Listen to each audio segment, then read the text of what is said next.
গোপাল অনেক দিন ধরেই বলছিল, মা একবার একেবারে উপরের ছাদে নিয়ে চলো না। তো আমারও অনেক দিন ধরেই সময় হচ্ছিল না। আজকে ওকে একেবারে উপরের ছাদে নিয়ে গেলাম। ও অনেকক্ষণ ছাদে বসলো, আকাশ দেখলো, চারিদিকের গাছপালা দেখলো। তারপরে বাড়ির পাশেই একটা মন্দিরে বেল গাছ আছে, অনেক বেল হয়েছে। তো বেলগুলো বেশ বড় বড় হয়েছে।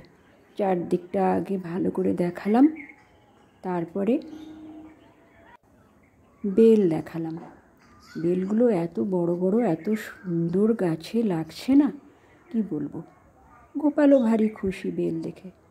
তারপর চারপাশটা আবারও ভালো করে একটু দেখালাম, কিছুক্ষণ থাকলাম, দুজনে মিলে অনেক গল্প করলাম। তারপরে ছাদ থেকে নেমে এলাম।